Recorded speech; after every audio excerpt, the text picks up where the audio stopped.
message that says if you're okay with that. Yes. So, well, welcome, Susan. I'm so excited that you agreed to let me interview you about your professional work, our association together, and our shared interests in trauma-informed healing work. And for those of you who don't know Susan, we have been in the same community for years, and I've always admired Susan's work and have been the recipient of some of her expertise. And so that will also be fodder for today's interview, because I don't mind being the display guinea pig or whatever. And I've done that my whole life. So welcome. And I want you to share, if you could, maybe who you are, what's your professional identity, and then we'll go from there. Okay. I'm Susan Blue. I am a registered cranial-sacral therapist. I'm biodynamically trained, and early in my training, I ran across a thing that just occurred. I was still a student, but I was giving someone a session, and a piece of her embryology showed up. And she was the one who told me. All I know is that it seemed immense and tiny at the same time, which I was going, oh, wait until I tell my teachers and Yes. training, because I had no idea what it was.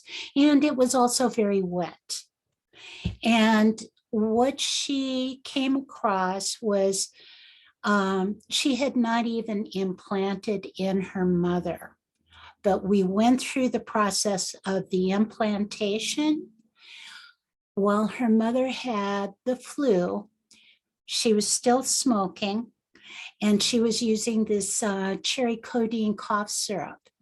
I had to open the windows to my office because of the extent of the smoke and the cherry codeine coming off of her body, and it came off as like a vapor mist.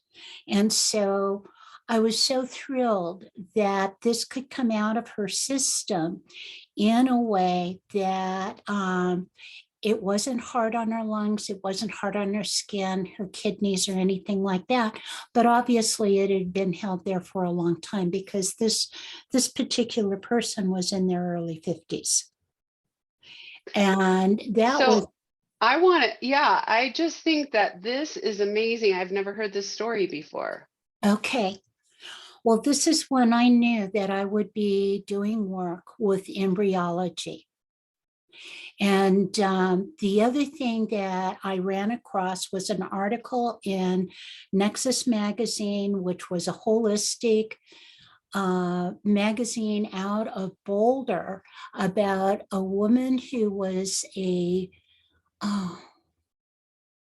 physicist.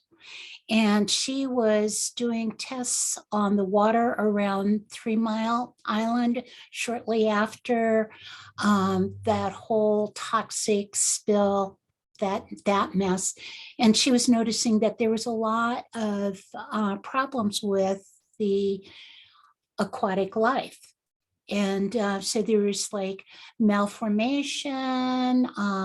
There wasn't it really affected the population.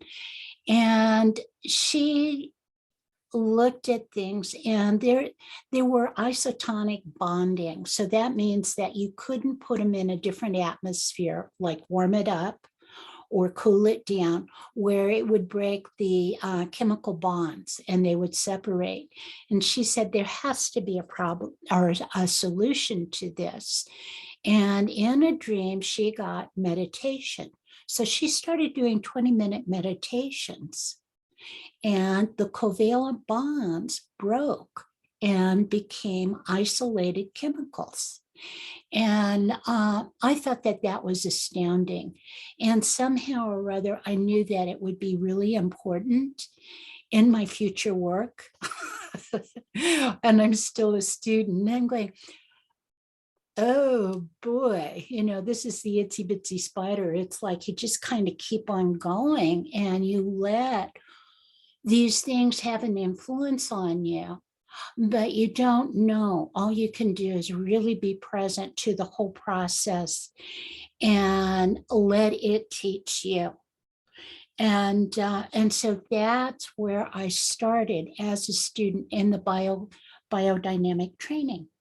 And at this point of time, let's see, I have been involved in the biodynamic cranial training for 23 years now.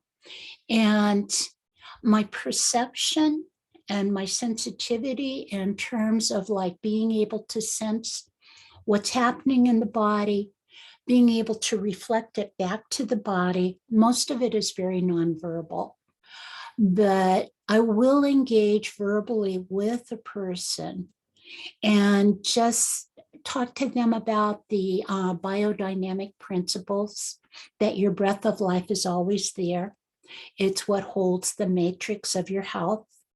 And that is inconstant in the cerebral spinal fluids, and it moves out into the other fluids of the body. But the other side of it is very quantum physics, where it's also in your field. And all life has a field. So I've learned to have more perception of a person's field, where the edge of it is, even the shape of it. Some people have had accidents, so they have breaks or tears in their field, or it's unevenly shaped. And these things, it's like holding the whole of it and having my attention on the outside. And for some people, I have to be out maybe anything from 3 inches from the edge to as much as like 15 feet. And for that person, their sense of safety is to be seen, but with a distance, because they did not grow up in a safe enough environment and then was impacted with other stuff.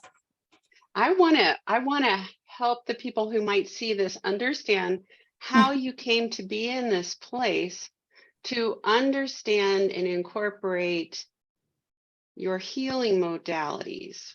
So like a little bit about your history. Well, my history, I'm disorganized attachment for people who have done developmental trauma work. At 2 weeks, my mother smothered me to the point of unconsciousness. And I didn't know this until I was a student at massage school. And it was early again in the training.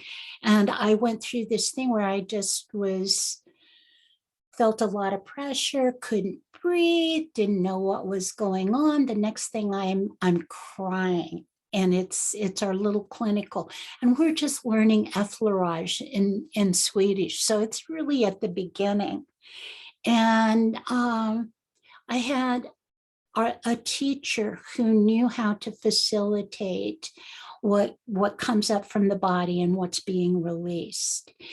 I felt terribly embarrassed, but I also could sense the people who gathered around me and held space for me, and how it was changing so much inside my own body.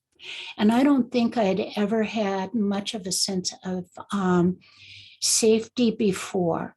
And I could identify my own sense of wellness responding to that. And they were just sitting around. They were just holding space. And it's like I knew that it was huge. And it's like I knew that I was really experiencing what will make sense for us in the current time that we are living, what healing is about. And so as a massage therapist in training, did you know at that point you would need to go beyond the basics of massage therapy? Well, I already had experience before I went into massage school. And I'm the person that I had guys from who were veterans from Vietnam, they would come and knock on my door and ask me to help them. And I had no idea what I was doing, but I knew that I could do it. And I facilitated a number of men and girlfriends through their PTSD time. I also had PTSD. And so that's something that I had seen myself through or had watched until I came to a place of disassociation, myself go through these things and go, oh my God, I just feel so crazy. And so it was like, it's like being two places at once, only there's just this huge awareness that went through that. And I always found that really strange. And I didn't know if I was mentally ill or just exactly what that was about. I started meditating when I was 22. And I didn't do it with any consistency, but my meditation experience connected me, I think, more with my own consciousness, and that the mind is much bigger than just what we think in the brain and what we feel in the body. And so I started to trust that. And that was before the veterans, and that was before the massage therapy training. And then you were. Yeah. And it was also part of it. You know, it just deepened. So it's like the meditation. Okay. Yeah. Yeah. The potter. Tell me how much of your experience being a potter has related to your healing work. A lot of discipline, because you have to do the same thing over and over again. And I was part of a group. Actually, I was one of 5 people, and we made the bylaws for our pottery co-op. And I was the secretary, but I was the one that would go and say, you broke the rules, that's strike 1. And we had 3 strikes and you're out of the co-op. And so I just kind of got the thing of like being the person who said, oh, don't screw up anymore. We really like you. It'd be really sad for you to go, or this isn't really a good way for you to make yourself known here. You know, I mean, just those kind of things. I think also I was a young hippie. This was in the 70s. And so crafts was coming into America. I was part of that wave of young people that wanted to have their own sovereignty and autonomy of their own being. And crafts is a wonderful way. I could be my own boss. I started to learn how to be a business person. And then there's the discipline of just clay and following the rhythms of it, because you can't let it dry out and then correct it later. You know, you've got to follow how clay is. Some of the terms of clay really fit with body work, like plasticity, and that's that stretchy quality that clay can have, or not at all. And that's what you work with. You work with the material that's there. And I was around some master potters, and they were great teachers for me. So I learned a lot in terms of doing the same thing over and over again, but having that Zen mind, or the beginner's mind, where you're not thinking of what you did in the past. You know, it's like you're making, if I sat down and did 50 cups, my goal was to have at least 25% of them uneven, which is really a big deal. And the unevenness would not make me have to scrap it out, or, you know, sell them as seconds or anything like that. And that took a lot of practice, concentration. It's discipline. You get really focused. So it really taught me a lot. Plus, it gave me a lot of strength because I used to go pick up my clay and unload it. And my biggest deal was the day that I got a ton and made 2 trips with my little station wagon.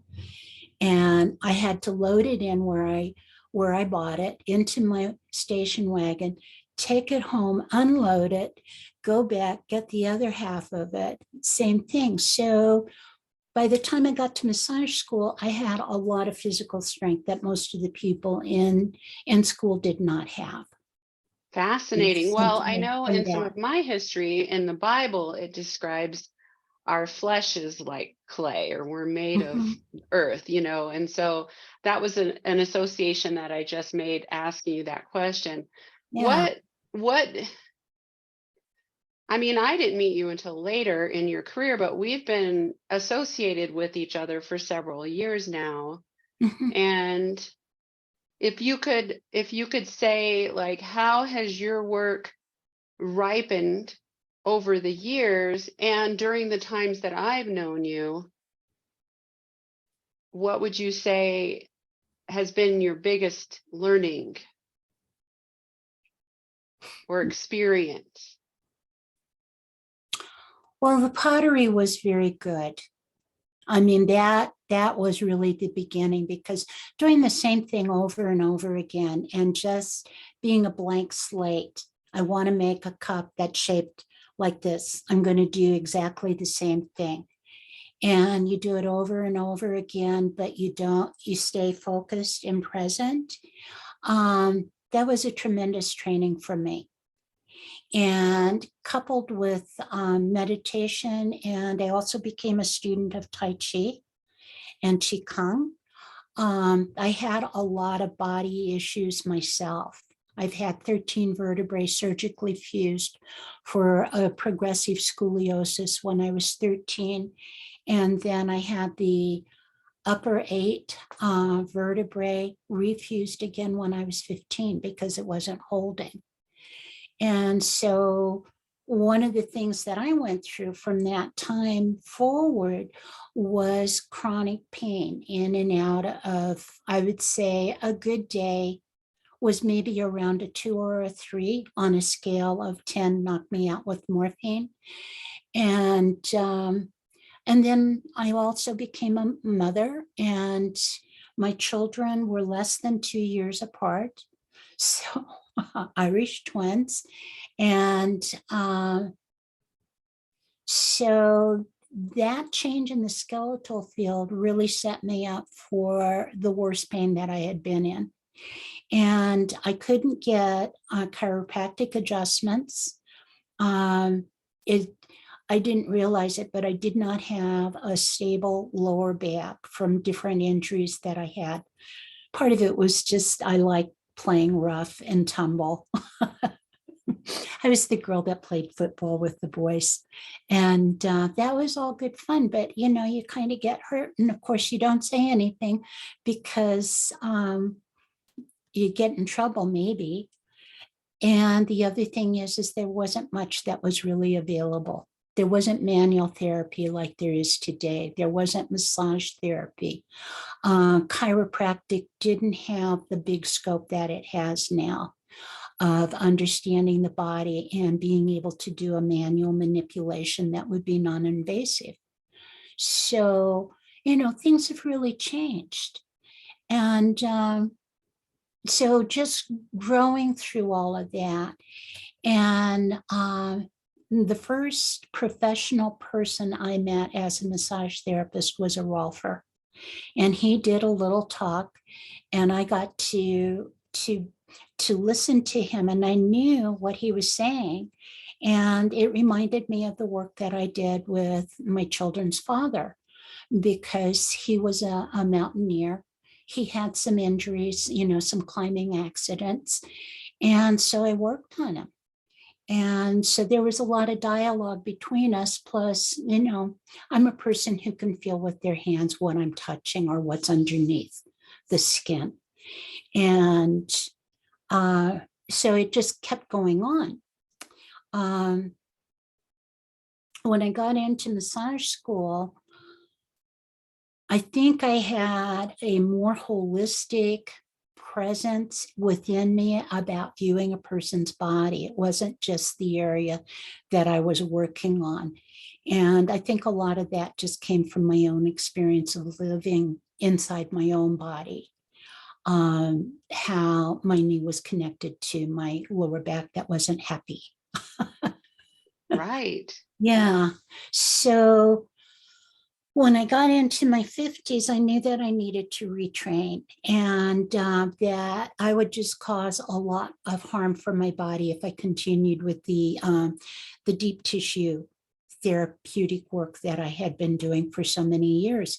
And so I started retraining and I lucked out. A friend that I went to massage school had become a body centering or body mind centering teacher. And she was this amazing brainiac. Marianne Foster lives in Longmont. She brought in together not only with the Bonnie Bainbridge's work of the body mind centering, but 6 other forms. And she said, so and so looks at it this way. What they're missing is this piece. And she presented that to us. And I spent 2 years with her. And it gave me a way of being able to touch into organs, do some organ visceral work in a very non-invasive way, help reset the body and the function of the organs. And to have that happen for me, I mean, it was extraordinary. I mean, it's like because of having such a severe scoliosis, there was a lot of things that were twisted and not functioning as well. So to experience in my own body, also part of our training was is that we had to feel our own stuff and work with it before we could go to the table and work with each other. So it was an amazing thing. And in that course, we were doing a piece of releasing the brain like as an organ. And that's finding the motility. Everything has its own natural movement. And I got stuck for 45 minutes in holding, bent over, holding my head while a lesion on the left side of my brain unwound. And Marianne, my instructor, kept coming back and saying, are you okay? And I'm going, yeah, it's just intense. It doesn't hurt, but it's just really intense. And that's when I knew that I had enough knowledge to be dangerous. And that's when I started looking at the biodynamic cranial, because that was, 2-year training, 700 hours. And you really learn a lot more than what I had. Was my beginning in cranial was a weekend of an up ledger technique, and it was one on technique. And doing that technique and getting that work, it took me 3 months to recover, but that was because of my own trauma history and the scoliosis and the spinal fusions. And it's like, I just thought, okay, this work is good for, quote unquote, normal people, people who haven't been really impacted with a lot of trauma in their life, both physically, emotionally, or the whole bag there. You and I met in the trauma-informed care, and that was just wonderful for me because it was such an affirmation for what I felt inside. My How mom was, so? well, my mom was she had a mental illness and had been institutionalized a few times. And, we grew up through her swings, and I know she did the best she could. We did the best that we could. And, but what was happening in mental health was like very, very ignorant in terms of really understanding mental health. I don't think we really looked at people's needs. I mean, we did, but it was just basically the upper class could have needs. And the rest of Yeah, it us, was kind of like emerging very early in the development of understanding at a deep level. yeah, yeah. So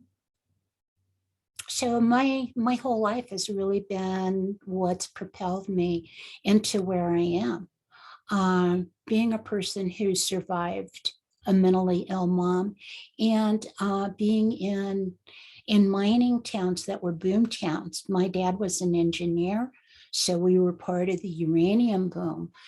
So I was at school with a lot of kids that were at risk and didn't really have a good foundation in life.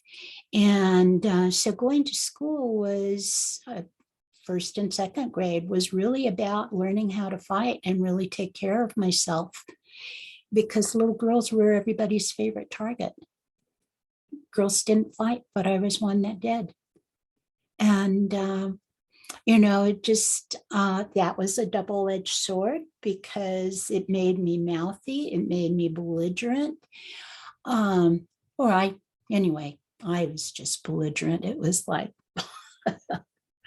I also had an older brother, and that's how the boys do it. And but seeing girls do that kind of behavior was not very accepted. So it was an interesting background to grow through and to find my way to my own consciousness, again and again and again. And finding that place inside where you know what you know, and there is your health, and it's always there. And finally going, oh, why aren't I cultivating this? And making that leap of cultivating my own health and awareness rather than the habits that I came out of from my experience from society. So I want to just say that if somebody has none of our training, Yeah. um, what would you what do you think is the most important place to start on healing? For them to be able to have the safety and the respect to be listened to, and they're being received. And that's a felt sense, because it's like that's supportive, and support is a felt sense.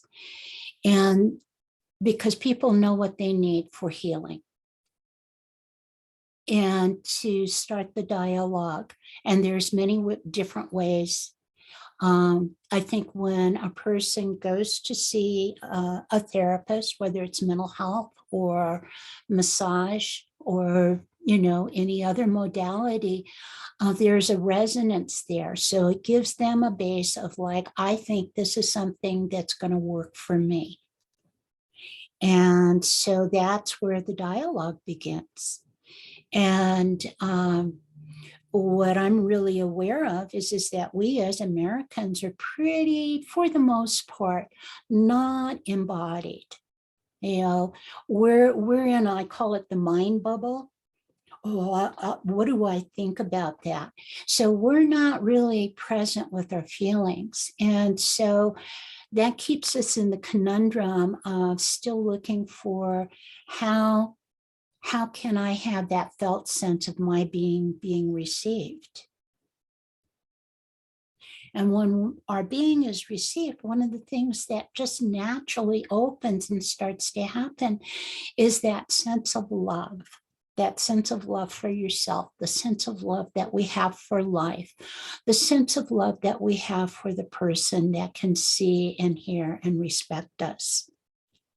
It's not an I love you romantic thing. I mean, there's 14 different varieties of how love can be felt and expressed, and some of them several at one time. And so we've really cut ourselves short by going so mental. I think it's a coping mechanism for trauma. And lots of reasons for that trauma. I won't go into that. If you could say what well, let me just give a little backstory for people listening. So I've worked with Susan to help me come into a healthier experience of myself. And I remember in May of 2018, I did a spontaneous rebirthing on the table in your office with you facilitating. That was so powerful. There are other times that you've mentioned to me, I see that your face has more expression, or there's these micro muscles that are now able to work, or you've said things like, oh, I experience you as more grounded, and some other comments. Is there anything that you can use from our work together that illustrates some of the principles of your work, I guess? Yeah, yeah. Um, well, I'm a mother. So, and also I was a mother that felt conception when it happened. So I feel fortunate. I think when we get out of the envelope of civilization where people are more centered on living simply on the land, um, they have a different approach to how to heal their trauma that happens. But also too, it's like they have a harmony within their groups, their social groups that they live in. And so there's an awareness, a human awareness of other and self that is very prevalent with Indigenous people. And the more civilized a country is, the more that that has been messed with. And so we forget that we feel people because we've got our focus on something else. We're not in our bodies um, thinking about something and feeling how it feels in our body as we think about it. Right, separate. Okay, so I think that that's a big thing. And that's the biggest wound all of us have in civilization. How we birth babies is one of the big major ones. But also, a single cell organism knows if it's in a hostile environment. And if it's in a hostile environment, it closes that cellular wall to let very little of that in. And it becomes very self-contained. If that cell's in an environment that's friendly enough, it will be open and there's an interchange from the environment because there's always the fluids.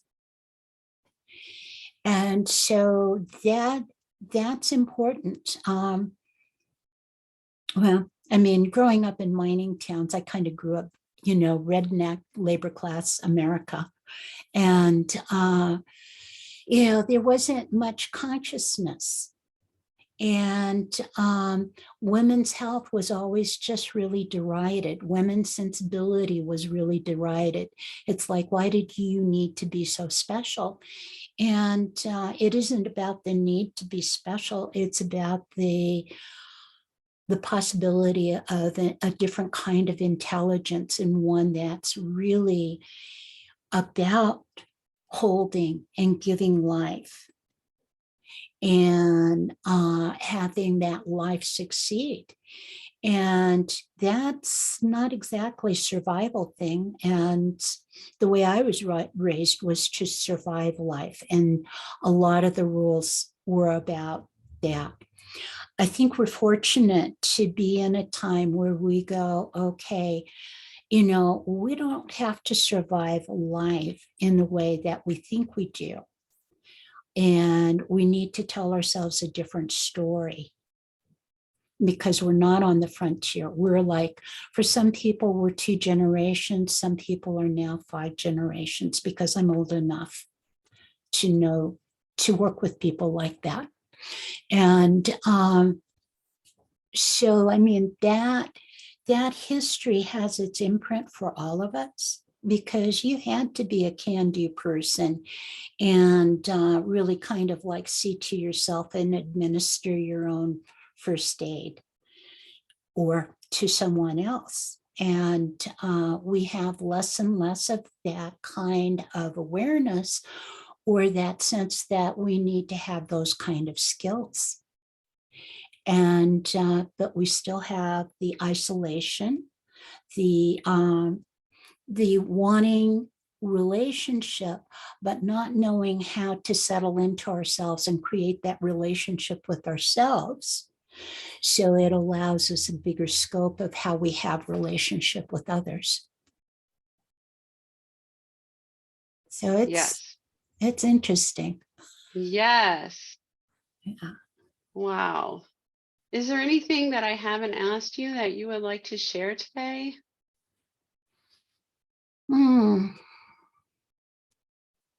Well, I love the biodynamic work because it's about holding the field. And so it brings us back into that field relationship. And there are people who are mind people, and there are people who are body people. And then you have the empaths, and they are the people who feel. You have the intuitive people that they just get it, you know. And since I'm a body person, I had to learn how to use my mind. And so when I work with people who are mind people, it's like I've got to slow it down because they've got to go to another process that is part of them, but it isn't their main preference or their way of feeling comfortable in how they know things. Well, they're not as practiced in the body part. Yeah, yeah. As I wasn't in practice in the mind part, because people would ask me, what do you think about that? And it's like, I would just be a blank. And I wouldn't know until my body told me. I had to bring up the thread of it. And so just that learning experience for myself, I think this is typical of anybody who is a craftsperson. It isn't that you don't have an intellect, but it's things that you muse inside, but it's like how you bring it out into articulation, into language. Mind people have a facility to be able to do that. That's extraordinary.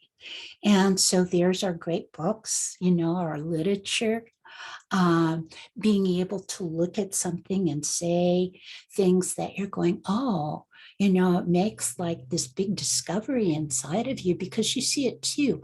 But when it's named and presented in a way, it's like it expands your awareness, takes what you're aware of and just really expands it, and it becomes an experience that you wouldn't have. So I think it's interesting to do this crossover work continually and find, basically how the clients will lead me and what they need to do. So would you say I'm a mind person? You're both. Huh. Yeah. How do you know that?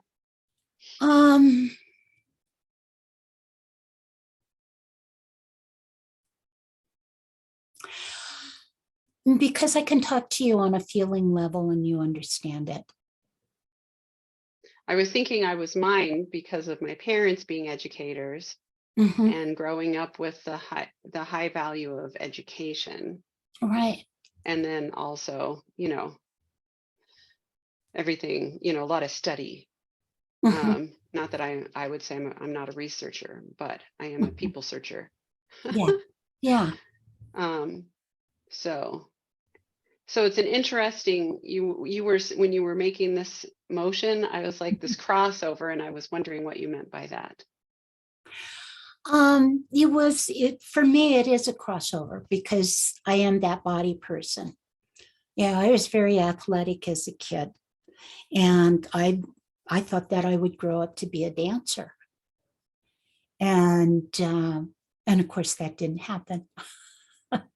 You became a potter, which is very body oriented.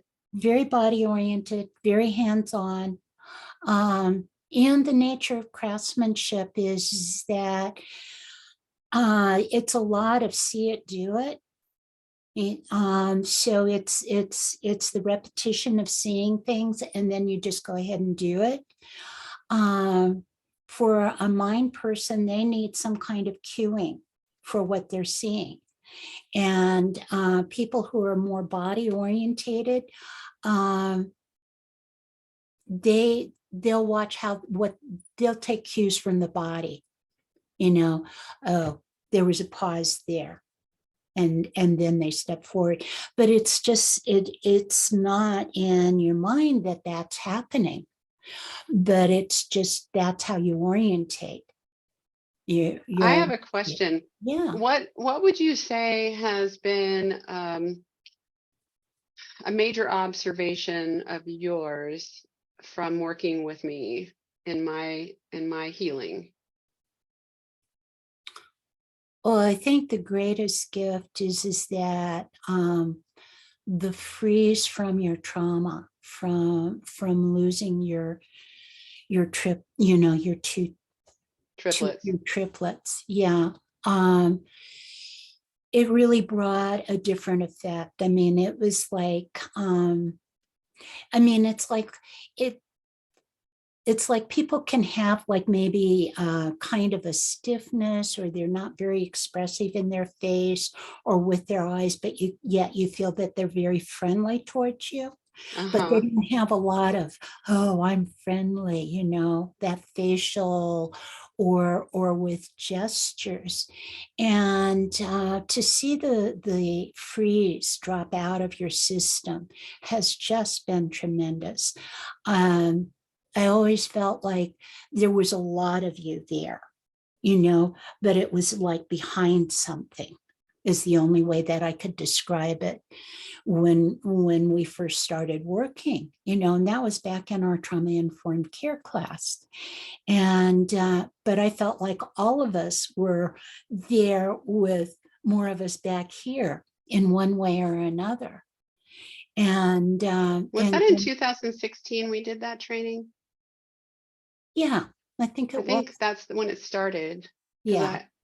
So 2016, and we're in 2023 now. Mm-hmm. So about 7 years ago. Yeah. So it's a lot of change for us.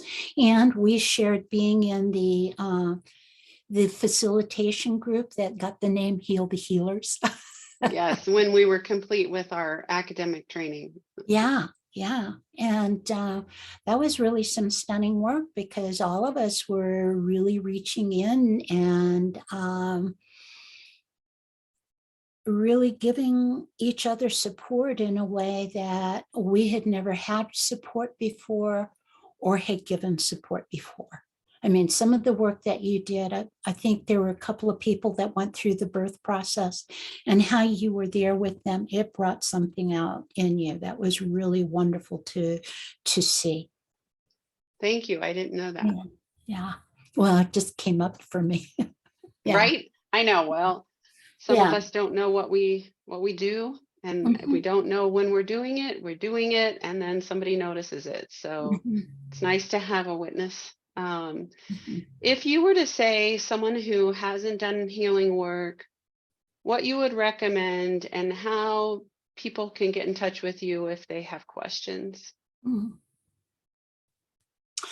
right now I'm working on mindfulness, the qualities of mindfulness, and bringing in the somatic part, mindfulness from the body, or body and mind. Okay. And emotions, and being able to go, oh, I'm in a memory.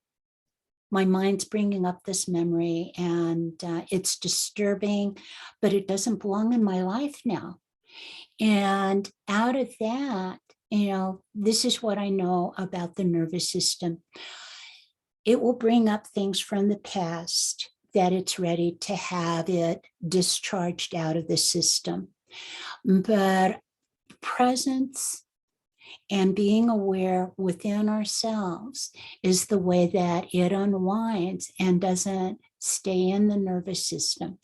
And our tolerance for things that are uncomfortable usually prevents us from that. Our sense of being too busy in the world. It's like me last, everybody else first. And I think that that's especially true for women. So, and for guys, it's like they're trying to think their way through it rather than be present in their body and feel it. But, that's not true overall for everybody. I'm just giving those as some of the examples. And those are more typical from the population that I've been working with. And my population is professional people. And would you be open to having contact with anyone who might see this and want to contact you? Yeah. Yeah. And what's the best way to contact you? Probably email. And that's Susan Blue 1008 at gmail.com. And it's all little caps like that. And I'm on Facebook, so they can always message me. Thank you so much for this time together. And I'm going to ask you to hang on before till after I stop the recording. Okay. And we can chat. Thank you so much. Yes, thank you.